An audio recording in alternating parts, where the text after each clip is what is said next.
कौटिल्य अर्थशास्त्र अधिकरण 7 प्रकरण 101-102 सम हीन तथा ज्याय के गुण और हीन की संधि।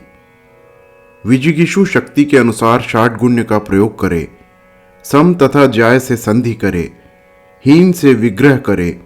ज्याय से विग्रह पैरों खड़े होकर हाथी पर चढ़े हुए व्यक्ति के साथ युद्ध करने के तुल्य है।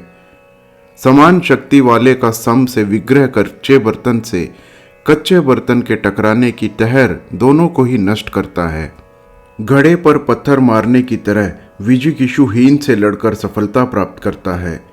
यदि आप संधि ना चाहें तो उससे युद्ध के लिए तैयार हों या शक्तिहीन के लिए जो बात उपयोगी हो उसको काम में लावें। यदि सम संधि ना चाहे तो वह जितना अपकार करे उतना ही उसका अपकार करे। तेज ही संधि का कारण है। लोहा तपे बिना लोहे से नहीं जुड़ता। यदि हीन नम्र हो तो उससे संधि करें, क्योंकि अकारण कष्ट देने से यदि वह भड़क उठा तो जांगलिक आग की तरह बुझाए न बुझेगा। मंडल भी उसी पर अनुग्रह करेगा। यदि वह देखे कि दूसरे की प्रकृति लोभी, क्षीण तथा असदाचारी है और बुला लेने के भय से मेरी ओर नहीं आती, तो हीन होकर भी संधि का ख्याल न करें और युद्ध उद्घोषित करते रहें। यदि वह देखे कि शत्रु की प्रकृति लोभी, क्षीण तथा असदाचारी होते हुए भी युद्ध से उद्विग्न हुई मेरी ओर नहीं आ रही है, तो युद्ध करता हुआ भी उपायन युद्ध को बंद कर दे और उनकी उद्विग्नता को शांत करे। एक सहर्ष विपत्ति पड़ने पर यदि विजिगीषु यह समझे कि मेरी विपत्ति भारी और शत्रु की विपत्ति हल्की है और शत्रु अपनी विपत्ति को दूर कर मेरे साथ युद्ध करने में समर्थ हो जाएगा, तो ज्याय होकर भी संधि कर ले। यदि संधि या विग्रह दोनों से ही शत्रु का ह्रास और अपनी वृद्धि ना देखे तो ज्याय होकर भी उदासीन बन जाए। मध्य के व्यसन को यदि भयंकर समझे तो हीन होकर भी युद्ध करे। यदि विपत्ति अप्रतिकार्य हो तो ज्याय भी दूसरे का सहारा ले ले। यदि एक ओर संधि से और दूसरी ओर विग्रह से कार्य सिद्धि देखे तो आप द्वैवी भाव की नीति का अवलंबन करे। इसी प्रकार सम षाट्गुण्य का प्रयोग करे। उसमें विशेषता यह है, यदि हीन पर शक्तिशाली राजाओं का गुट एक साथ आक्रमण करे तो हीन कोषदंड तथा निजदेश आदि देकर शीघ्र ही संधि करे। यदि संधि में गिनी हुई सेना या चुने चुने हुए वीर पुरुष के साथ हीन राजा के उपस्थित होने की शर्त हो तो उसको आत्ममिश संधि। यदि सेनापति तथा राजकुमार के साथ उपस्थित होने की बात हो तो उसको पुरुषांतर संधि। यदि मुख्य सेनापतियों से अपनी रक्षा करते हुए सेना के साथ किसी दूसरे व्यक्ति या दीन राजा के किसी स्थान पर उपस्थित होने का मामला हो तो उसे अदृष्ट पुरुष संधि कहते हैं। उपरोक्त संधियों में से किसी एक मुखिया तथा स्त्री को बंधुआ करके भेजे और उनके द्वारा गुप्त रूप से अपना काम सिद्ध करवाए। जिसमें कोष देने के प्रकृति का मोक्ष हो उसको परिक्रय संधि कहते हैं। जिसमें कंधे पर लदवा कर धन भेजा जाए और जो कि अनेक विध हो उसको स्कंधोपनेय संधि कहते हैं।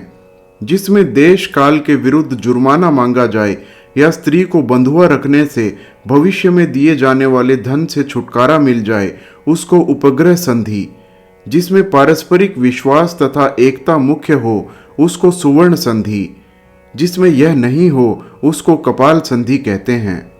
इनमें से पहले दो में जांगलिक द्रव्य हाथी तथा लगाम के साथ घोड़ा, तीसरे में काम न होने का बहाना और चौथे में चुप कर बैठ जाना ही ठीक है। कोषदान संबंधी संधियों में इन्हीं उपायों को काम में लाना चाहिए। जो गुप्तचरों, चोरों तथा घातकों से देश की रक्षा करता रहे वह भूमि का एक प्रदेश देकर आदिष्ट संधि। जो शत्रु को कष्ट में फेंकना चाहता हो वह राजधानी को छोड़कर उपयोगी भूमि के नाश करने की शर्त पर उच्छित्र संधि। जो भूमि की उपज देकर बचना चाहे वह अपक्रय संधि। जो भूमि की उपज से अधिक देकर अपनी मुक्ति देखे वह पारिभूषण संधि का अवलंबन करे। देश दान विषयक संधियों में से पहले ही ठीक है। फल तथा उपज देने के साथ वह संबद्ध संधियां हारी हालत में ही करे। कार्य देश तथा काल को देखकर हीन राजा बलवान राजा के साथ ऊपर लिखित संधियां करे। प्रकरण 103 से 107 आसन तथा प्रयाण। आसन। संधि तथा विग्रह के संबंध में आसन तथा यान की नीति पर प्रकाश डाला जा चुका है। स्थान, आसन तथा उपेक्षण यह आसन के भिन्न भिन्न पर्याय हैं। इनमें से विशेषता यह है कि एक विशेष प्रकार की नीति के कारण शांत रहना स्थान, अपनी उन्नति तथा शक्ति बढ़ाने के लिए चुप बैठना आसन, तथा लड़ाई से हट जाना या लड़ते हुए भी कुछ न करना उपेक्षण कहलाता है। एक दूसरे को नुकसान पहुंचाने में अशक्त तथा संधि के इच्छुक विजिगीषुओं का लड़ाई करके संधि करके चुप बैठने को ही आसन कहते हैं। यदि वह यह देखे कि अपनी तथा जांगलिक मित्र की सेना के तैयार हो जाने के बाद सम तथा ज्याय को पराजित कर सकूंगा, तो अंदर तथा बाहर से तैयारी करके वह युद्ध उद्घोषित करे और इसके बाद चुप बैठ जाए। यदि वह देखे कि कुछ ही समय के बाद मेरी प्रकृतियां उत्साहयुक्त तथा संगठित हो जाएंगी और इष्ट कामों को बेरोक टोक कर सकेंगी या शत्रु के कामों को बिगाड़ सकेंगी, तो युद्ध उद्घोषित करके चुप बैठ जाए।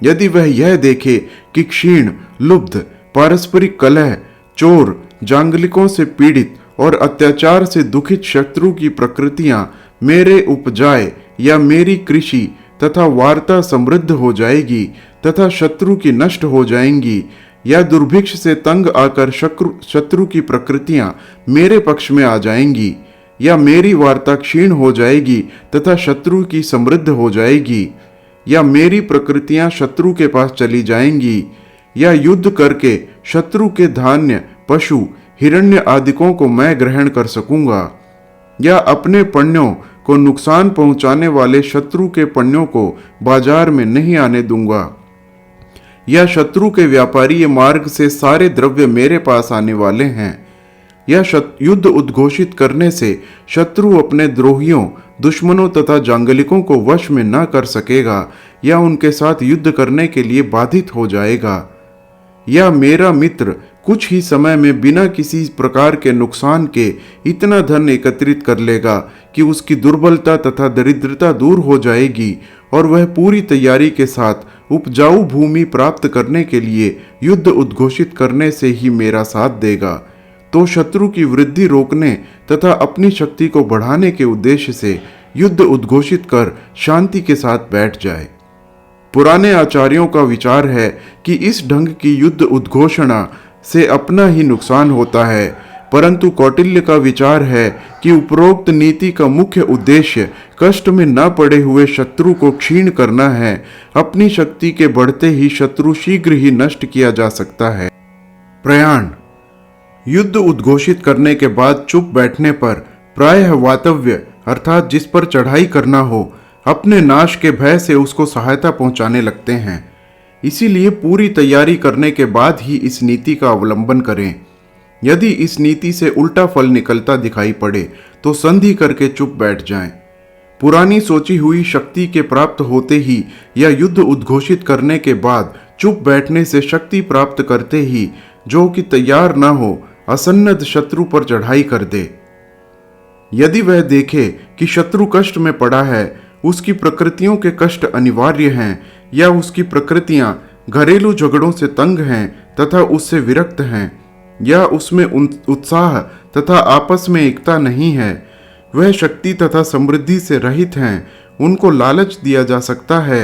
शत्रु आग, पानी, बीमारी, संक्रामक रोग तथा दुर्भिक्ष से तंग है, उसके योग्य पुरुष घट रहे हैं और उसकी संरक्षण संबंधी शक्ति दिन पर दिन क्षीण हो रही है, तो युद्ध उद्घोषित करके चढ़ाई कर दे।